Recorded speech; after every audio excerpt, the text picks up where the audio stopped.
dipersembahkan oleh Selamat malam, selamat datang di Mata Najwa. Saya Najwa Shihab, tuan rumah Mata Najwa.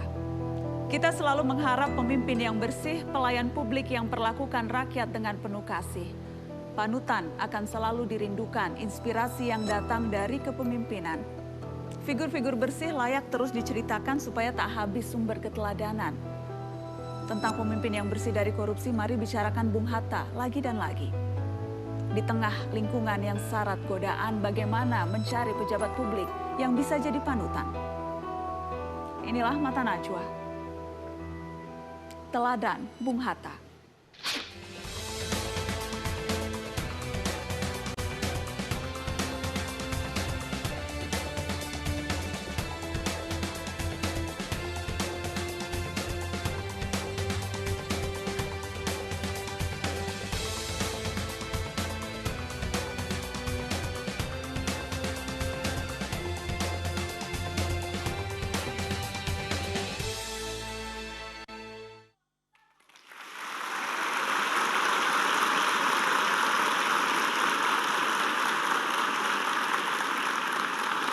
Bung Hatta Anti-Corruption Award. Pemirsa, sosok yang satu ini selalu menarik untuk dibicarakan. Sosoknya keras terhadap hal-hal yang ia anggap tidak beres. Ia pun membuat sejumlah terobosan, diantaranya lewat digitalisasi anggaran dan pelayanan publik.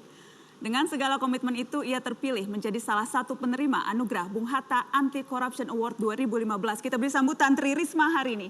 Selamat malam, Ibu Risma. Apa kabar, Ibu?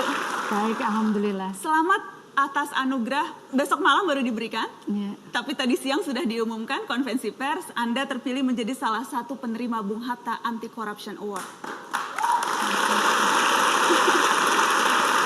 Apa arti penghargaan ini untuk Anda, Bu Risma? Yang paling penting adalah bahwa keyakinan saya tentang bagaimana melayani masyarakat dengan baik sekarang saya bisa merasakan itu, dan ke depan saya juga berharap saya lebih baik lagi begitu. Kerap kali mendapatkan penghargaan, sudah berpuluh penghargaan Bu Risma dapatkan. Adakah yang berbeda dari penghargaan ini, ada embel-embel predikat Bung Hatta di depannya? Ya, saya sangat sangat tersanjung ya, karena di balik itu Bung Hatta kan tokoh nasional yang luar biasa gitu. Jadi saya membawa beban nama beliaunya itu, jadi agak tegang. Gitu. Malah menjadi beban? Bukan, artinya kan semua orang di Indonesia ini kan bahwa tokoh pendiri bangsa ini salah satunya kan Bung Hatta. Jadi saya juga harus harus menjaga betul nama beliaunya ini, sehingga bahwa beliaunya ini bisa dijaga dan bisa diturunkan gitu. Dan kalau mencari teladan Bung Hatta masa kini dan itu ada di Tri Risma hari ini, menurut Dewan Juri itu membuat menjadi ya enggak lah, saya belum sebanding sama bapaknya itu bukan hanya pendiri negara ini juga. Saya ingin tanya ke Dewan Juri Bung Hatta Anti-Corruption Award, salah satunya Mas Endi Bayuni. Mas Endi, apa pertimbangan Anda dan anggota Dewan Juri yang lain ketika menentukan tahun ini pemenangnya adalah Tri Risma hari ini dan Bupati Batang, Yoyo Rido Sudibyo? Ada dua kriteria besar. Pertama tentunya karakter daripada penerima. Kita melihat bersih ya, tidak pernah terlibat dalam korupsi, tidak pernah terlibat suap menyuap. Itu yang pertama. Yang kedua adalah sepak terjang dan juga jejak rekamnya. Dan kedua-duanya Ibu Risma dan Pak Yoyo memenuhi syarat, bukan sekedar dari kebijakannya, tapi kebijakannya itu yang sangat efektif, pemerintahan yang transparan, ya, dan juga komunikatif dan juga terbuka terhadap masyarakat. Dan alot tidak sih? Seberapa alot tuh sampai kemudian ini nama-nama yang masuk, yang diseleksi itu nama-nama yang berasal dari? Itu berasal dari masyarakat. Jadi masyarakat yang memberikan, mengajukan. Mencalonkan. Jadi kita menerima 16 nama antara bulan Maret sampai bulan Juni. Kemudian kita proses, setelah beberapa pertemuan kita mendapatkan finalis ya, ada 6 orang Kemudian dari 6 orang itu kita melakukan penelitian lebih lanjut, termasuk penelitian di lapangan, dan juga bertemu dengan masyarakat di setempat untuk menanyakan mengenai jejak rekam dari para kandidat ini. Kemudian kita mendapatkan 2 nama pemenang akhirnya. 2 nama pemenang. Ya. Dan kita ingin tahu apa saja sesungguhnya yang membuat Bung Hatta Anti Corruption Award tahun ini dijatuhkan kepada Ibu Risma. Kita lihat yang berikut ini. Tri Risma hari ini menduduki jabatan sebagai Wali Kota Surabaya, Jawa Timur sejak 2010. Perempuan kelahiran Kediri, Jawa Timur ini dikenal sebagai sosok pemimpin daerah yang memiliki banyak terobosan. Ia membuat e-procurement dalam lelang pengadaan barang sejak tahun 2002 ketika masih menjabat sebagai Kepala Bagian Bina Program Pembangunan. Tahun 2015, Risma memperkenalkan sistem Surabaya Single Window untuk mempersingkat proses perizinan. Setiap hari Rabu dari jam 9 sampai 10 pagi, Risma mengumpulkan camat seluruh Surabaya untuk membahas proses pembangunan. Ia juga memantau langsung seluruh Surabaya lewat CCTV. Transparansi oleh Risma dibuktikan dengan memajang APBD di website Pemkot agar mudah diakses seluruh masyarakat.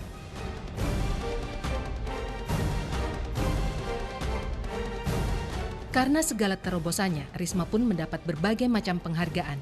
Ia dinobatkan menjadi salah satu wali kota terbaik sedunia oleh World Major, serta berada di posisi 24 dari 50 pemimpin dunia terhebat versi majalah Fortune tahun 2015.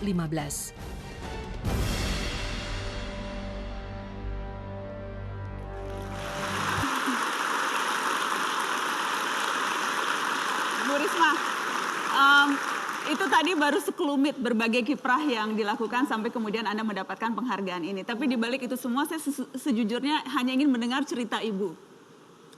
Sepanjang menjadi birokrat, sepanjang menduduki jabatan sebagai wali kota, godaan terbesar yang pernah Ibu dapatkan kalau kita bicara korupsi, apa itu Bu? Sebetulnya saya berusaha mencegah itu. Jadi supaya saya tidak tergoda gitu. Jadi makanya saya membuat sistem itu. Sebetulnya itu pertama tujuannya membentengi saya. Karena kalau dengan sistem itu maka kemudian saya bisa melakukan menyampaikan bahwa nggak bisa, saya harus lewat sistem itu gitu. Dan kemudian saya terus terang memang mencegah itu.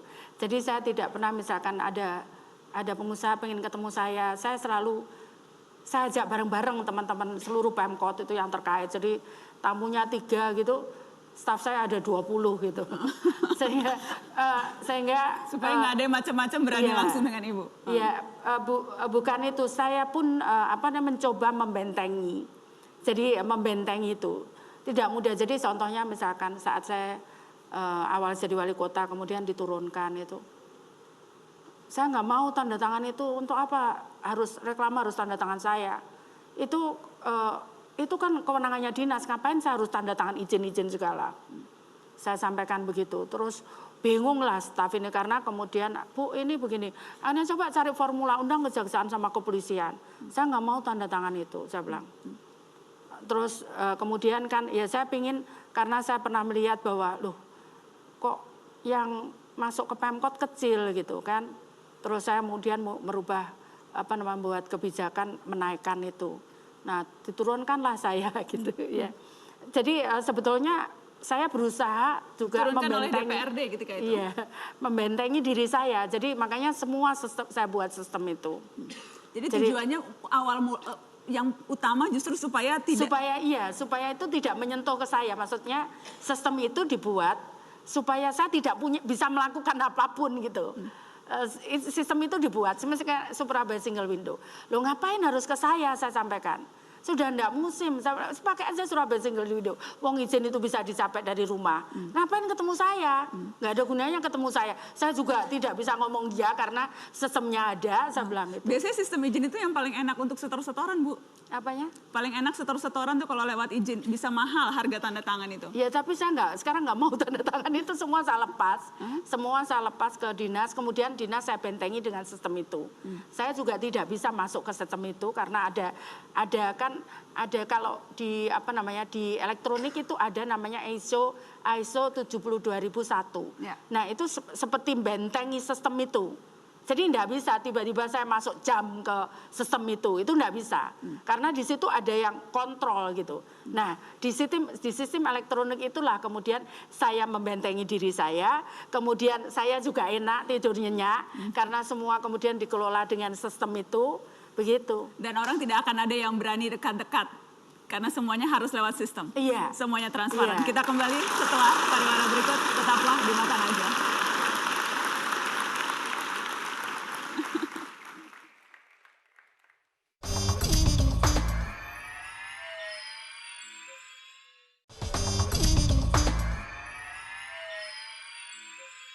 Mengayomi warga Surabaya, terus menjadi inspirasi untuk wanita. Sepengetahuan saya, Bu Risma itu orangnya baik, adil, dan itulah gak kayak bijaksana gitu. Menurut kami ya, saya sebagai ibu, mewakili ibu juga ibu-ibu yang lain, melihatnya beliau adalah sosok yang jujur, sosok kami lihat ya, terus seorang yang tegas, mungkin jauh dari kata korupsi kalau saya bilang. Sosok beliau orangnya nggak seperti itu. Saya nggak percaya. Nggak percaya. Waktu ditetapkan sebagai tersangka, Bu Risma ini kan bukan hanya pada saat sudah menjadi calon ya. Pada saat belum pun dia sudah berusaha untuk dijegal. Kalau menurut saya Bu Risma tidak wajar lah jadi tersangka.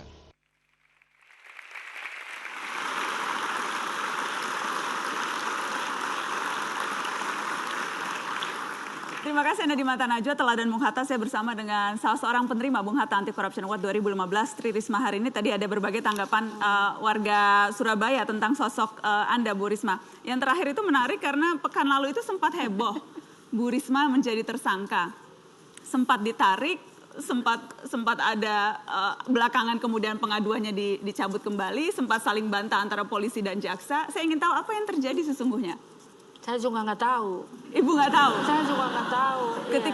Ketika ibu pertama mendengar itu apa yang terlintas di benak ibu? Ya saya bingung. Salah saya apa? Gitu. Saya juga bingung gitu ya. Iya. Karena kemudian saling bantah. Antara aparat penegak hukum saling bantah sampai kemudian akhirnya yang mengeluarkan surat diberikan sanksi sampai kemudian akhirnya dicabut laporannya. Ini kira-kira apa ya Bu? Nggak tahu saya juga. Tuduhan kasus penyalahgunaan wewenang ketika itu sesuatu yang jauh atau memang sempat ibu sempat diperiksa misalnya? Jadi gini, saya kan dilaporkan. Saya katanya nggak mau bongkar TPS itu kan. Nah kemudian di proses itu tuduhan itu tidak terbukti, bahkan sudah gelar perkara, udah tidak terbukti. Nah kemudian saya hanya saat itu nitip ke pengacara bahwa saya ngomong sebelumnya Bu, saya ini kan wali kota, saya bilang itu. Apa gunanya saya jadi wali kota kalau saya tidak bisa membantu warga saya atau rakyat saya? Untuk apa? Saya sampaikan begitu. Sebetulnya kalau waktu itu saya tidak begitu, mungkin juga tidak ada kata-kata itu. Tapi saya ingin menyampaikan bahwa apa gunanya saya kalau saya tidak bisa melindungi warga saya. Meskipun itu satu orang, itu juga manusia ciptaannya Tuhan. Saya harus melindungi warga saya. Jadi saat itu ya wes lah saya bilang gitu. Kalau saya melindungi warga saya nggak makan uangnya siapa-siapa. Kalau saya melindungi warga saya kena gitu, ya mau apa gitu kan. Saya pikir itu risiko pimpinan gitu. Ya wes lah saya gitu mau apa. Bahwa ini saya lakukan untuk warga saya bilang gitu. Karena jadi kalaupun itu konsekuensinya sampai berproses dan sebagainya, Anda siap karena ya saya ngomong yang penting saya kan nggak merugikan masyarakat gitu kan. Dan tidak makan uang rakyat. Iya, saya nggak makan, saya juga nggak tahu itu jauh tuduhannya, nggak ada tuduhan makan uang gitu. Makanya saya juga bingung, nggak ada tuduhan. Karena saya tidak mau bongkar itu aja gitu kan, nggak mau bongkar TPS. Lah saya pikir kalau itu dibongkar terus mereka jualan kemana? Lebih dari 7 tahun mereka menderita. Nah saya kan nggak bisa kemudian tutup mata terus saya ngusir mereka. Terus mereka mau jualan kemana? Itulah cara-caranya dia bertahan untuk supaya dia diakui bahwa dia masih ada. Kemudian tiba-tiba saya dengan kekuasaan saya atau dengan apapun saya meniadakan mereka, itu tidak adil untuk mereka. Itu saja yang saya... Itu selalu jadi pertimbangan utama Anda? Oh iya. Dalam setiap langkah saya selalu mikir ini adil, adilnya di mana. Karena Mbak Najwa bagi saya itu jadi pemimpin itu yang susah tuh adilnya itu. Adilnya tuh berat. Justru disitulah saya selalu itu saya timbang, saya tidak pernah itu saya hitung satu orang kalau nanti itu gimana. Makanya kadang ada satu orang gitu, saya sudah naik mobil gitu. Itu nanti gimana ya?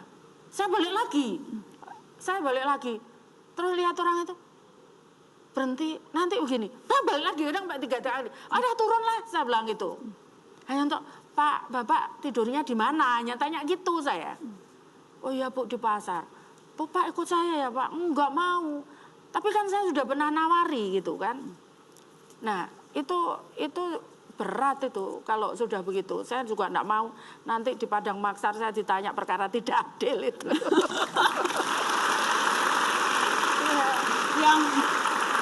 Yang tadi Ibu katakan menciptakan sistem selain untuk melindungi, tapi juga untuk memastikan agar uang rakyat selalu jelas pertanggungjawabannya. Kalau kita bicara soal e-procurement, yang pertama kali ketika itu Ibu susun ketika masih kepala bagian Bina Pembangunan, itu apakah memang tantangan tersulit ketika itu? Itu sulit sekali Mbak. Jadi bukan saya tok yang diancam dibunuh, tapi termasuk keluarga saya. Dan saat itu saya kan bukan siapa-siapa. Saya sudah dilawan orang spam code. Jadi saya sendiri kayak orang penyakit menular gitu. Habis itu sudah dimusuhi orang-orang di luar gitu. Tapi kan sampai ancaman pembunuhan. Oh iya, saya waktu itu sampai saya juga ketakutan bukan takut mati ya, mati hidup kan di tangan Tuhan. Tapi kok rasanya saya kok sendiri gitu. Nah, terus saat itu saya ngomong dengan media. Nah, kemudian ada Pak Kapolwil saat itu kemudian menyampaikan bahwa saya dalam perlindungannya beliaunya itu. Jadi siapa ini orang-orang yang merasa terganggu dengan sistem pengadaan barang elektronik yang Anda buat? Banyak lah Mbak, banyak sekali saat itu. Jadi saya juga nggak bayangkan saya bisa survive saat itu karena memang waduh terornya setengah mati itu. Ya sampai anak-anak saya, habis itu anak saya diajari ustadzahnya caranya jawab kalau di telepon kan kadang di telepon rumah. Tapi kemudian telepon rumah diminta Polwil untuk nyabut. Sebelum itu kemudian diajari sama ustadzahnya. Jadi sampai saya harus nitipkan anak saya ke ustadzah, ke gurunya gitu. Nah, anak saya diajari ngomong, dia jawab, kamu nanti tak bunuh kak bunuh itu kan yang bisa bunuh itu kan hanya Allah katanya. Diajari gurunya begitu dijawab gitu. Besoknya udah dia kuat berapa kali itu jawab. Besoknya dia dibilangi kalau katanya suami saya nikah lagi. Pulang dari kantor itu suami saya dua anak dibawa sapu gini. Anakmu loh. Saya posisi diajak waktu itu pergi. Jadi ini intimidasinya macam-macam, ancaman pembunuhan sampai fitnah segala macam. Terus habis itu suami saya telepon, "Ma, anakmu tuh loh, masa aku nuduh aku katanya nikah lagi," gitu. Terus akhirnya dijelaskan, lah kalau papa nikah lagi kan enggak mungkin pulangnya tepat gini, gitu dijelaskan. Masih anak-anak waktu itu kan, belum ngerti dia, masih SD. Ketika itu perlawanan juga apakah datang dari dalam, dari internal? Iya. Sesama birokrat? Iya. Jadi makanya tuh saya kayak sendiri saat itu. Itu yang buat saya itu saya pikir ini bagus karena kemudian terjadi penghematan yang luar biasa. 20 saat itu bisa 25% sampai 30%. kita savingnya, saya masih ingat tahun pertama kita savingnya tuh hampir 300 miliar. 300 miliar? Iya, lewat pengadaan barang iya, secara karena elektronik. kan kompetitif itu kan. Kompetitif. Sementara sistemnya sendiri itu seberapa sulit dibuat ketika itu, Bu? Oh, saya buatnya nggak punya uang karena saat itu nggak punya uang. Jadi saya ajak mahasiswa-mahasiswa itu, kita nggak punya uang saat itu. Nah, saya ingat 50 juta itu untuk bayari mereka, anak mahasiswa-mahasiswa itu.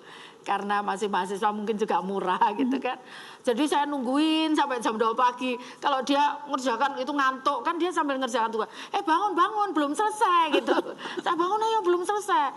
Dia buat lagi programmernya itu. Ibu yang nungguin langsung? Saya nungguin di tempat, di depannya meja begini. Jadi dia buat, dia ketiduran, kan dia juga kuliah gitu. Bangun, belum selesai, yuk bangun, saya gitu. Kenapa kok Ibu ngoyo banget, Ibu? Enggak, karena saat itu memang saya kan tugas saya sebagai pengendali. Nah, kalau ada proyek itu digedok DPR Januari, tapi kemudian dia baru tender itu Oktober. Nah, sehingga kan harus selesai Desember. Nah, ini akhirnya proyek itu berantakan gitu. Bahkan kalau nggak salah ada rumahnya orang saat itu hanyut. Nah, saya kan punya tanggung jawab moral gitu karena saya sebagai pengendali gitu. Kalau saya nggak bikin kan nanti semua nyalakan saya. Kenapa Bu Risma itu? Nah, akhirnya saya ngotot itu, bikin itu. Nah, dulu awalnya namanya lelang serentak karena belum ada Kepres 80 2003. Nah, saat 2003 itu ada Kepres, kita ngikuti terus itu. Itu kemudian di situ ada tercantum e-procurement. Nah, sementara sudah tahun 2002 Ibu sudah membuat itu. Itu 2002 itu namanya lelang serentak. Baik. Nanti kita lanjutkan Ibu setelah pariwara, tetaplah di Mata Najwa. Saya akan kembali masih dengan Tri Risma hari ini setelah pariwara berikut.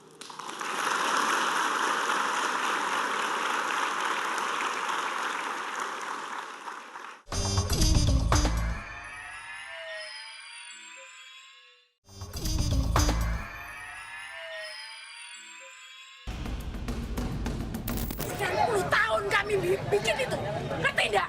Itu semua uang rakyat. Lihat itu mana yang siapa cara ngitung ini? Ini komentar, saya ngitung. Kalau saya ngitung dulu.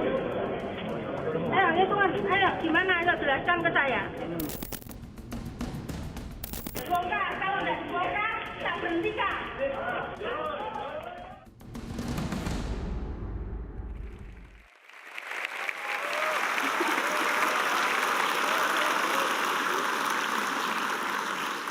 Terima kasih Anda terus di Mata Najwa. Bu Risma, gaji wali kota tuh dulu berapa sih Bu? 6 juta sekian. 6 juta? Tapi ada tambahan-tambahan tunjangan yang lain? Ya, ada fasilitas lain gitu. Fasilitas ada biaya operasional, ada fasilitas lain juga untuk belanja kayak gitu, terus untuk baju kayak gitu-gitu. Jadi lumayan Bu kalau ditambah tunjangan itu? Ya aku enggak tahu jumlahnya karena enggak pernah megang uang itu. Jadi yang Ibu pegang cuma 6 juta itu? Iya. Uang yang lainnya dipegang siapa? Ada untuk operasional sekretaris. Saya nggak pernah bawa pulang uang itu karena... Tidak pernah Ibu pakai sendiri? Enggak, karena kan itu hak Ibu? Ya saya nggak tahu itu hak saya apa enggak tahu. Tapi kan aku tahu.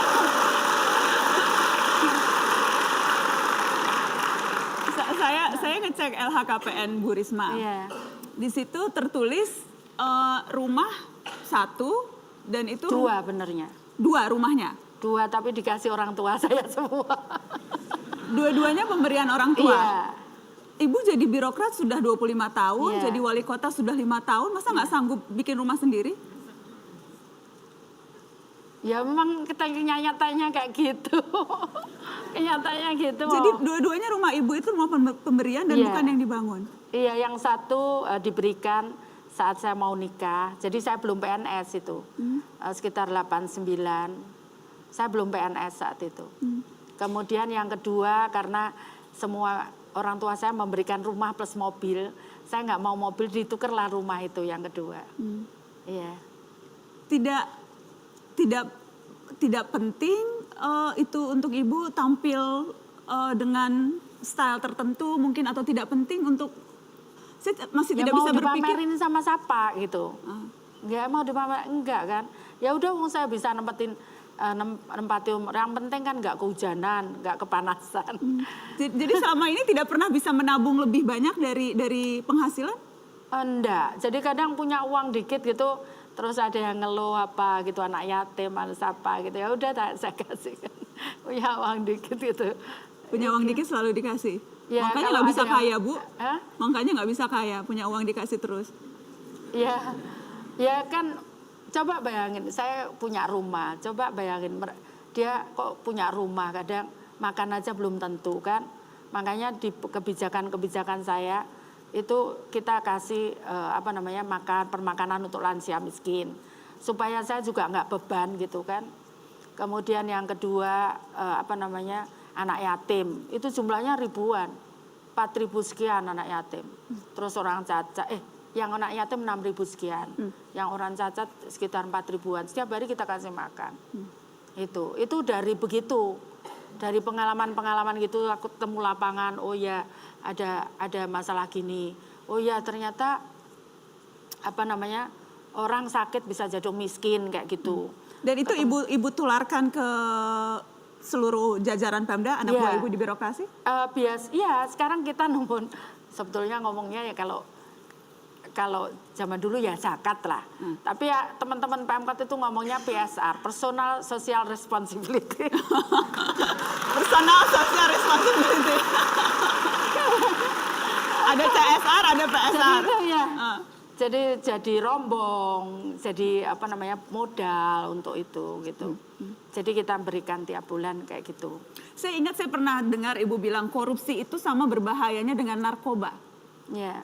Kenapa? Karena sama-sama bikin ketagihan. Sekali nyoba dia akan ketagihan gitu. Makanya saya bentengi apa celah gitu kan. Celah itu saya bentengi budgeting kita buat. Kemudian musrenbank, elektronik musrenbank kita buat gitu sistem itu. Kemudian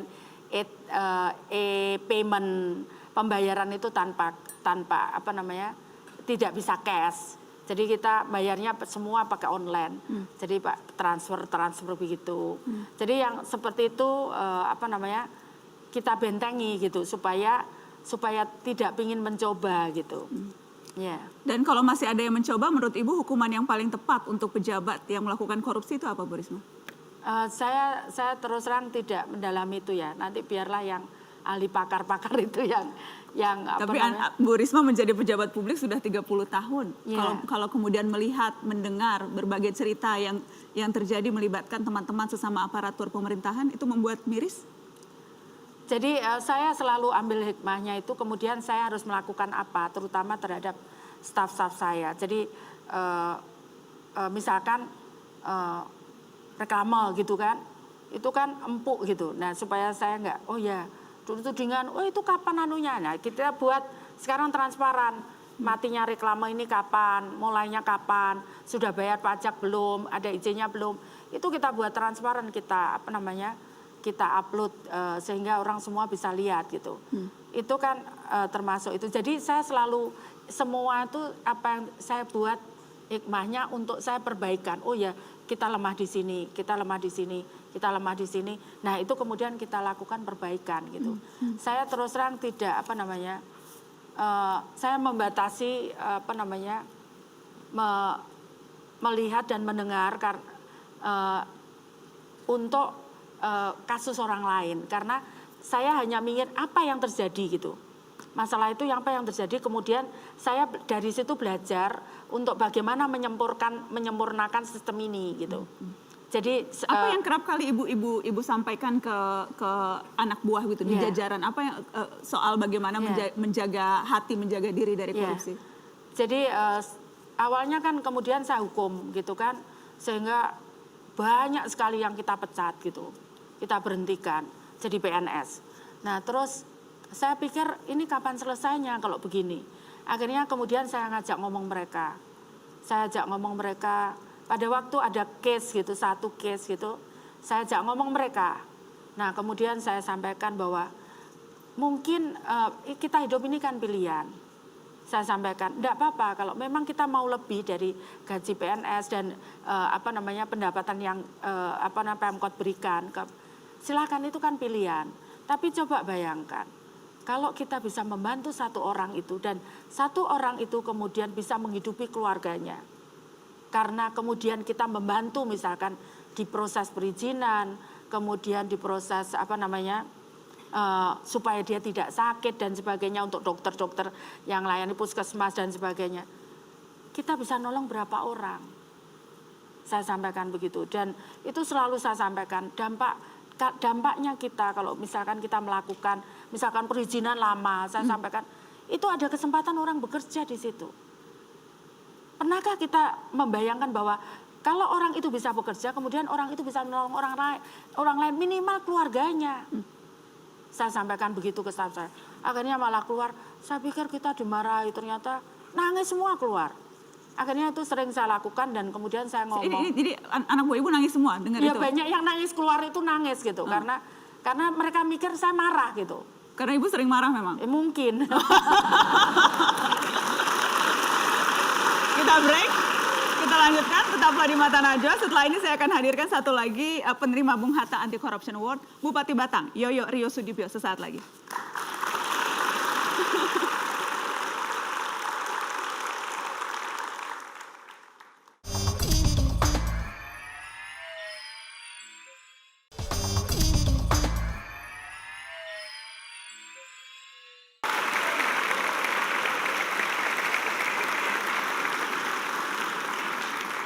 Pemirsa, meski berkarir bagus di militer, penerima anugerah Bung Hatta Anti Corruption Award 2015 ini justru memilih mengabdi sebagai seorang pejabat sipil. Transparansi anggaran menjadi caranya untuk bisa dekat dengan masyarakat. Kita sambut Bupati Batang, Yoyo Rio Sudibyo. Selamat malam Pak Yoyo.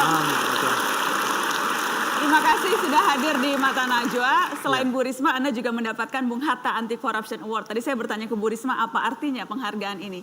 Ke Anda juga pertanyaan pertamanya sama. Mendapatkan penghargaan Bung Hatta Anti Corruption Award. Untuk seorang Yoyo, apa artinya?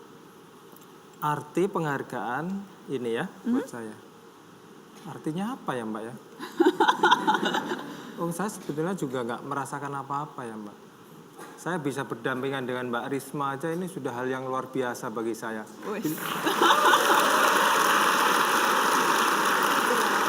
Benar sudah luar biasa. Saya malah jangan-jangan Mbak Najwa itu nggak ngerti Batang di mana, jangan-jangan malah nggak tahu. Tahu ya. Ibu saya orang Solo sering main ke Batang, tapi waktu itu belum jadi bupati Pak Yoyo. Jadi berdampingan dengan Bu Risma ini suatu kebanggaan sendiri buat Anda gitu ya? Ini guru saya ini. Saya pernah sekolah di tempat Mbak Risma tahun berapa Mbak? 2013. Sekolah apa Pak Yoyo? Sekolah masalah anggaran ini.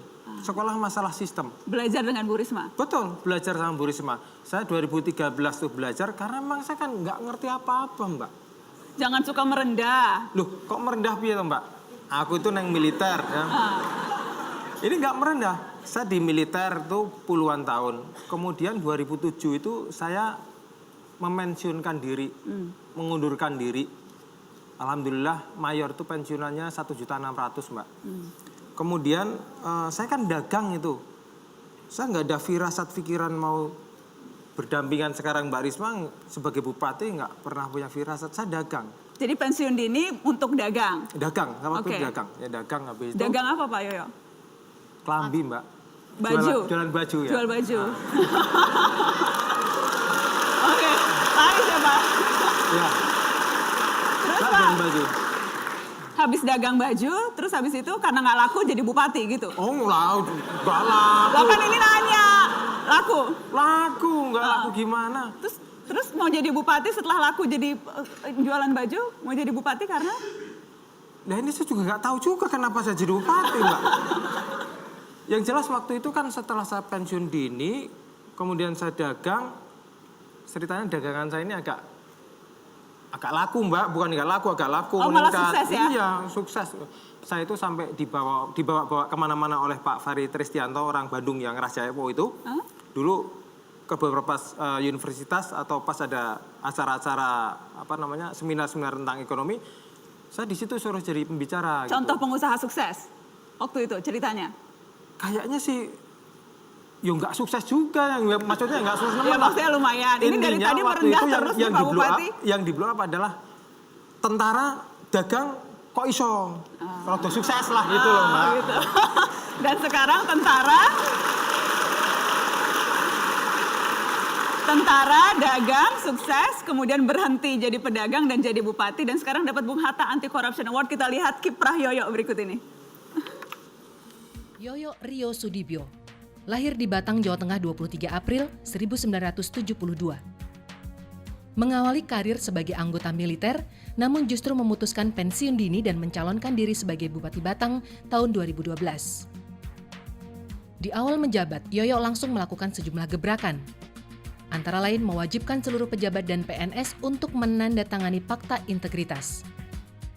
Yoyo yang berpasangan dengan Wakil Bupati Sutadi juga menggandeng lembaga-lembaga anti korupsi seperti ICW, Transparansi Internasional Indonesia, dan KPK. Mengedepankan transparansi, sebuah event festival anggaran digelar di Batang. Festival anggaran ini bertujuan membuka anggaran pemerintah kepada masyarakat. Melibatkan masyarakat dalam pengawasan pembangunan, Yoyo membuka unit pengaduan dari publik, unit peningkatan kualitas pelayanan publik. Hasilnya dari 219 kasus yang menunggak, satu persatu dituntaskan. Usahanya ini akhirnya mendapat apresiasi dari lembaga sertifikasi global yang berpusat di Inggris, ACS Registrasi Indonesia. Kabupaten Batang juga diganjar penghargaan karena telah menerapkan sistem lelang proyek sesuai standar manajemen dan keamanan informasi.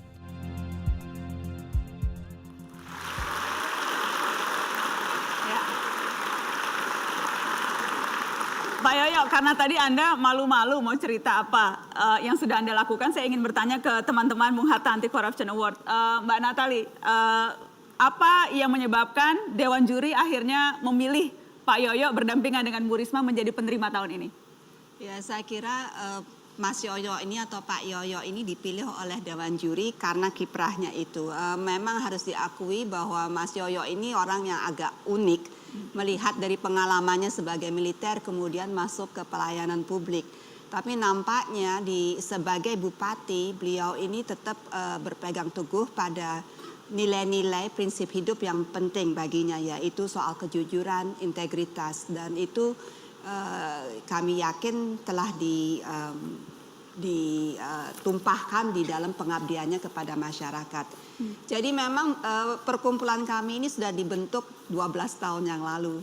Dan dalam 12 tahun ini kami hanya berhasil menemukan 15 orang yang layak menerima penghargaan ini. Nah, 2 orang ini ya termasuk mereka yang jadi ini orang-orang langka ya? Orang-orang yang amat langka yang kami anggap bisa menjadi teladan. Bukan saja teladan karena kepribadian yang uniknya, tetapi juga karena membangun sistem supaya langgeng. Dan kami memberi penghargaan supaya tidak ada yang orang-orang seperti ini yang kemudian merasa sendirian. Tadi Ibu Risma selalu bilang, aku waktu itu merasa sepi banget. Nah, ini penghargaan ini adalah bentuk dari masyarakat untuk meyakinkan mereka-mereka ini bahwa mereka tidak sendirian. Tidak sendirian, masih banyak yang lain. Ya. Pak Yoyo, ketika kemudian di tahun awal Anda menjadi pemimpin sipil setelah sebelumnya aktif di militer dan berdagang, beratkah itu penyesuaian Anda?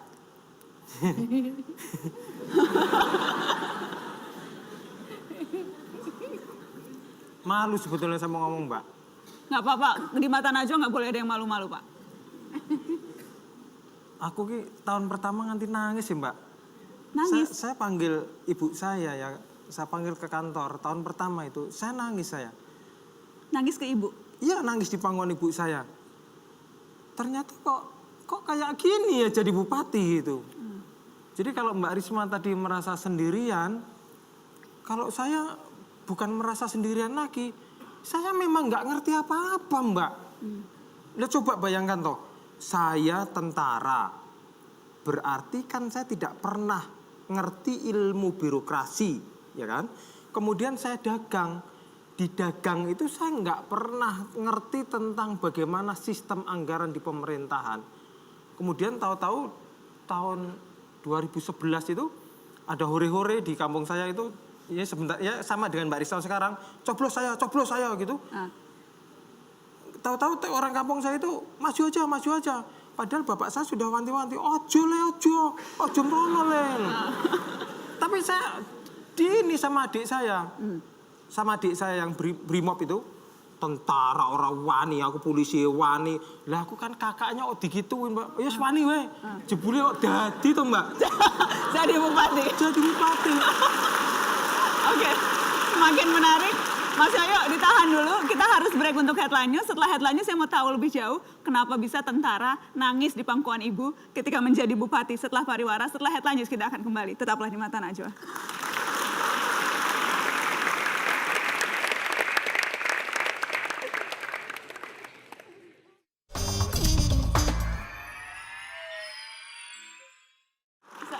Saya ngecek LHKPN Bu Risma. Iya.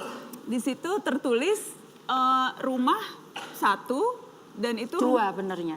2 rumahnya. 2 tapi dikasih orang tua saya semua. Dua-duanya pemberian orang tua. Iya. Ibu jadi birokrat sudah 25 tahun, Iya. jadi wali kota sudah 5 tahun, masa nggak sanggup bikin rumah sendiri? Ya memang kita kenyataannya kayak gitu. Kenyataannya gitu. Jadi dua-duanya rumah ibu itu rumah pemberian dan Iya. bukan yang dibangun? Iya, yang satu diberikan saat saya mau nikah. Jadi saya belum PNS itu. Sekitar 89. Saya belum PNS saat itu. Kemudian yang kedua karena semua orang tua saya memberikan rumah plus mobil. Saya nggak mau mobil, ditukerlah rumah itu yang kedua. Iya. Tidak penting itu untuk ibu tampil dengan style tertentu mungkin, atau tidak penting untuk masih ya tidak mau bisa berpikir dipamerin sama siapa gitu. Nggak mau dipamerin, enggak kan. Ya udah saya bisa nempati umur. Yang penting kan nggak kehujanan, nggak kepanasan. Jadi selama ini tidak pernah bisa menabung lebih banyak dari penghasilan? Enggak. Jadi kadang punya uang dikit gitu, terus ada yang ngeluh apa gitu, anak yatim, anak siapa gitu. Ya udah saya kasih punya uang dikit gitu.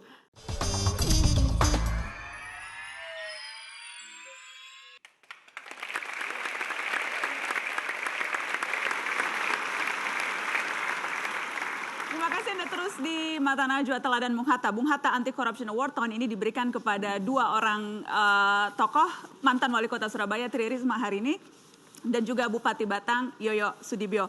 Kita ingin dengarkan apa komentar warga Batang tentang bupatinya. Kita dengarkan cuplikan yang berikut ini. Bupati itu baik ya, dalam pembangunan lumayan beliau sudah melakukan banyak perubahan di Kabupaten Batang. Nek setahu saya selama ini ya bagus, karena untuk masalah proyek, masalah apa aja lelangan masalah Pulgari. Nanti kendaraan saja dia tidak mau pakai kendaraan dinas waktu itu. Pak Yoyo menurut saya itu wong edan, orang gila dia itu. Artinya gila tanda kutip ya, gila tanda kutip. Ide-idenya selalu gila, terus apa namanya kegiatan yang dilakukan juga gila. Cuma yang jadi masalah eksekutornya itu yang tidak ikut gila.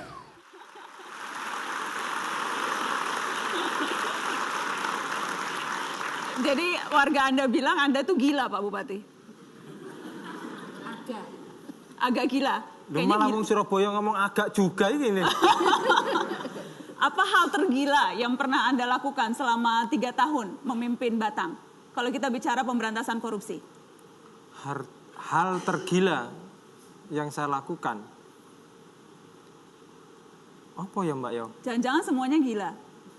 Kayaknya begitu juga. Tapi yang paling gila ini ya saya jadi bupati ini paling gila memang.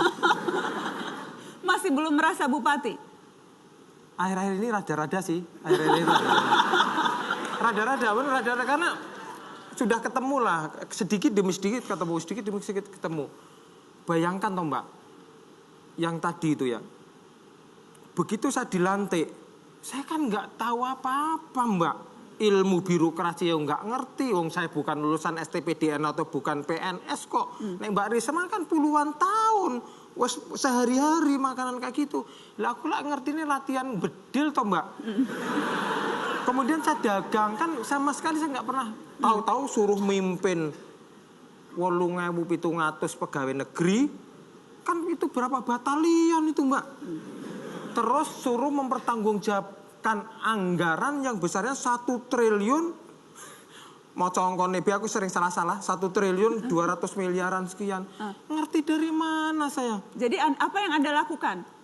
Ya help me Mbak, minta tolong gitu. Termasuk minta tolong ke Bu Risma waktu Oh itu? iya, jangankan ke Mbak Risma kan memang terkenal dari dulu ini, jadi emang lanjutkan Mbak ya. Ini memang terkenal dari dulu, makanya ya termasuk ke Pak Jokowi juga, saya juga ke sana juga, ya ke teman Mbak Risma, saya sekolah, jangankan kok ke beliau-beliau, ke PNS saya loh Mbak, saya tuh sampai, saya ini nggak ngerti ilmu birokrasi, tolong saya, ayo kerja bareng. Anda mengajak kerja bersama? Oh iya, sampai saya minta tolong. Nah ternyata ya ketemulah teman-teman yang saya rasa ada komit untuk membantu pemerintah daerah yang dalam tanda kutip ya, memang konsen dalam bidang untuk penegakan anti korupsi itu. Saya datang ke teman-teman TII, ICW. Ada teman-teman di sini sebagian ada dari ICW, ada dari TII. Saya ada beberapa yang kenal, bahkan masih ada yang ingat. Saya dulu sama Pak Yoyo nyanyi di depan rumah dinas gitu. Ada festival anggaran. Ya.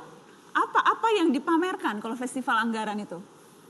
Festival anggaran itu yang memamerkan anggaran, Mbak. Pokoknya anggaran difestivalkan. Kan ada festival tempe, ada festival macam-macam festival lah, festival band, festival apa ya.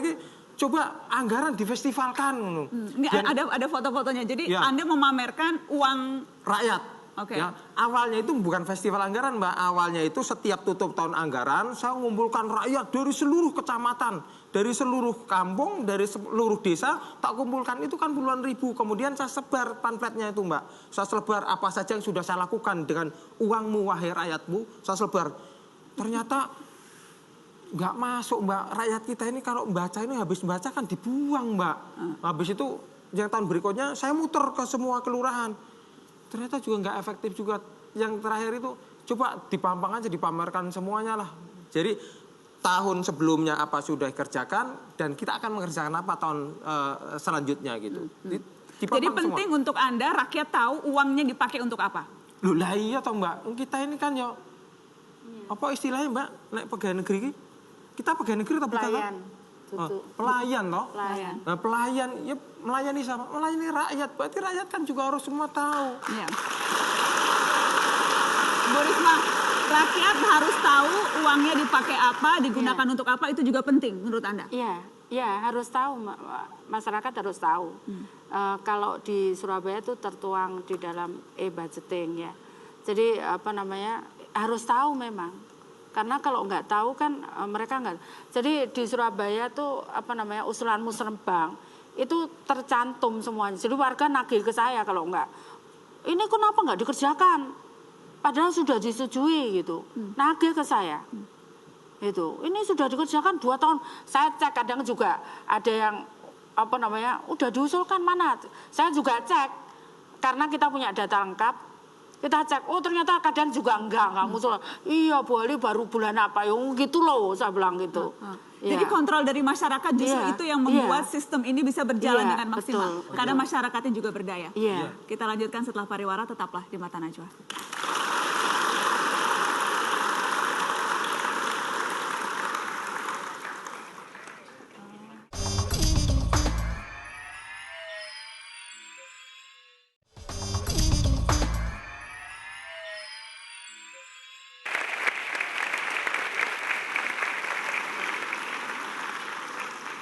Saya bersama dengan 2 orang penerima Bung Hatta Anti Corruption Award yang besok malam akan mendapatkan anugerahnya. Saya ingin bertanya ke salah satu putri Bung Hatta yang sudah hadir di studio Mata Najwa, Ibu Halida. Terima kasih sudah hadir di Mata Najwa. Bung Hatta Anti Corruption Award, Anda putri Bung Hatta.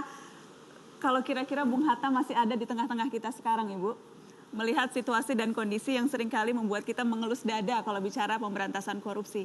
Apa kira-kira yang akan dilakukan dan dikatakan Bung Hatta ya?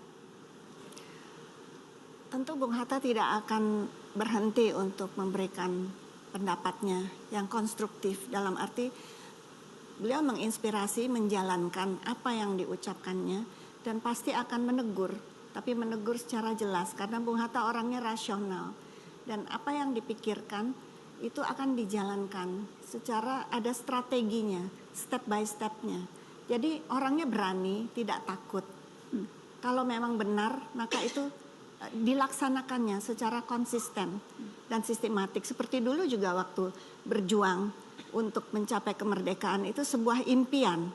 Lalu impian itu dijelaskan dalam bentuk aksi dan aksi itu tidak pernah berhenti dan tidak pernah takut untuk dijalankan. Kalau kita bicara konteks sekarang, ada 2 orang penerima Bung Hatta Anti Corruption Award. Apa komentar Ibu tentang, karena dua-duanya pejabat publik? Ini memang masa yang paling sulit. Jadi saya kagum dan pasti Bung Hatta juga akan senang bahwa di dalam era yang penuh godaan ini, penuh berbagai macam cara-cara untuk menyuap, ternyata pemimpin-pemimpin yang lahir, di antaranya yang sedikit sudah ada yang bisa memberikan keteladanan baik dari tahun 2003 sampai dengan 2015, itu sudah terlihat contoh-contoh baik dari pemimpin yang mempunyai integritas, kejujuran, empati, dan mempunyai jiwa berkeadilan. Dan ini rasa adil, perasaan adil, dan perasaan empati itu membuat bahwa hidup sebagai pelayanan publik, melaksanakan pelayanan bagi publik itu sudah harus tahu bahwa tidak akan menjadi kaya. Kalau memang untuk mencari kekayaan tidak usah melayani publik. Dan ini tentu Bung Hatta akan senang. Tidak bisa menjadi kaya. Kalau mau melayani publik, pilihan untuk kaya sudah harus dihapus jauh-jauh. Ya. Setuju Pak Yoyo? Sangat setuju. Bu Risma? Setuju. Kalau mau kaya dagang, Mbak. Ya, kalau mau kaya dagang. Kalau mau kaya keluar. Ya. Karena yang dicari bukan kekayaan jadi pejabat publik. Ya nggak bisa kita nyari duit di situ, Gimana Mbak. caranya? Nggak tahu juga. Kalau yang lain biasanya nemu liku-likunya. Buktinya banyak yang masuk penjara. Kalau 2 orang ini tidak tahu cara mencari kekayaan lewat yang non halal itu. Jauh-jauh. Kalau saya untung saya nggak ngerti tentang ilmunya itu, Mbak. Jadi saya nggak ngerti aja. Kita kasih tepuk tangan. Yang jelas tadi Ibu cerita, selain sistem perlu juga masyarakat yang mengontrol, masyarakat yang berdaya. Saya ingin bertanya ke Mas Ade Irawan, koordinator ICW sekaligus kepala sekolah anti korupsi. Sekolah anti korupsi. Sekolah anti korupsi. Mas Ade, sekolah anti korupsi yang Anda buat itu salah satunya juga untuk menciptakan orang-orang yang peduli sehingga pejabat-pejabat yang bersih bisa efektif melaksanakan tugasnya. Iya, Sakti atau sekolah anti korupsi itu tujuan utamanya kaderisasi. Sekarang kaderisasi untuk melawan korupsi. Masalah utama kita sekarang kan adalah kaderisasi koruptor. Kalau kita lihat kasus-kasus yang banyak terjadi, koruptor-koruptor kan semakin muda, gitu ya. Nah makanya kemudian Sakti dijadikan sebagai antitesa itu. Kami coba dorong kader-kader muda untuk melawan korupsi. Jadi yang kedua, kenapa kami lebih banyak dorong anak muda? Karena korupsi ini kan akan menghabiskan warisan buat anak-anak muda. Karena korupsi sumber daya alam habis, karena korupsi hutan habis itu. Jadi kalau anak muda membiarkan korupsi terjadi, itu tidak ada lagi warisan buat mereka. Makanya kemudian mereka pihak yang paling berkepentingan untuk melawan korupsi. Nah, yang kami lakukan adalah bagaimana mengajari mereka mengenai korupsi, aturan-aturan soal korupsi dan cara melawan korupsi. Itu supaya apa? Supaya nanti di masyarakat mereka bisa ikut mengawasi, mereka bisa ikut berpartisipasi dalam membuat kebijakan, mereka bisa ikut mengontrol dan bahkan mereka bisa memilih pemimpin-pemimpin anti korupsi seperti Bu Risma atau Mas Yoyo. Karena tidak mungkin bekerja sendirian. Tetaplah di Mata Najwa, kami kembali setelah pariwara berikut ini.